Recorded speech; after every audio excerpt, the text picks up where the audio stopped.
ଲିପା ଆଜ୍ଞା ଦିଦି। ଆଜି ଏତେ ପ୍ରକାର ମାଛ କରିବୁ ସବୁ କ'ଣ ବେସର ଦେଇ କରିବୁ ମାନେ ସୋରିଷ ମସଲା? ଦିଦି ଆକୁ ବେସର ନ ଦେଇ କଲେ ଆଉ କେଉଁଥିରେ ଭଲ ଲାଗିବନି, କାରଣ ଲୁଣି ମାଛ ନା, ପାଣି ଆଖିଆ ମାଛ ପୁରା ଲୁଣି ମାଛ, ତାକୁ ଯଦି ବେସର ଆମ୍ବୁଲ ଦେଇ କରିବ ବଢ଼ିଆ ଲାଗିବ, ଆଉ କିଛି କଲେ ଭଲ ଲାଗିବନି।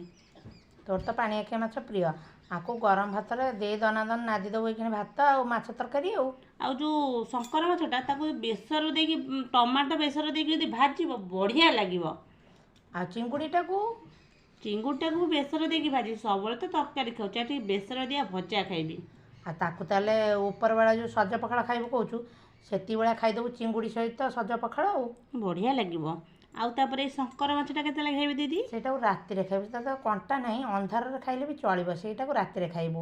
ଆଉ ରୋହି ମାଛଟା କେତେବେଳେ ଖାଇବି? ରୋହି ମାଛଟା ଏଇ ଯେଉଁ ଲଞ୍ଚରେ ଖାଲି କ'ଣ ପାଣି ଆଖିଆ ଖାଇବୁ, ନେଇଯିବୁ ସାଇଟ୍ ଆଇଟମ୍ରେ ଟିକେ ଏଇ ଯେଉଁ ରୋହି ମାଛଟା ଆଉ। ମୋର ତ ଆଜି ପୁରା ରଜ ଆଉ। ହଁ ତୋର ରଜ ଆଉ, ବଢ଼ିଆ ମଜାରେ ଦେ ଖାଇଯା ତୁ। ଆଜି ଲଞ୍ଚରେ ଦେଖ ଦିଦି କେତେ ପ୍ରକାର ମୁଁ ଖାଉଛି।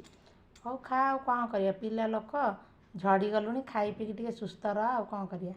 ଦେଖୁନ ଦିଦି ଆମ୍ବୁଲ ପକା ଯେଉଁ ପାଣି ଆଖିଆ ଝୋଳଟା କି ଟେଷ୍ଟ ହେଇଛି, କ'ଣ କହିବି ତା ବିଷୟରେ, ନ ଖାଇଲେ ବି ଜାଣିପାରିବନି ଏତେ ଟେଷ୍ଟ ହେଇଛି ଯେ।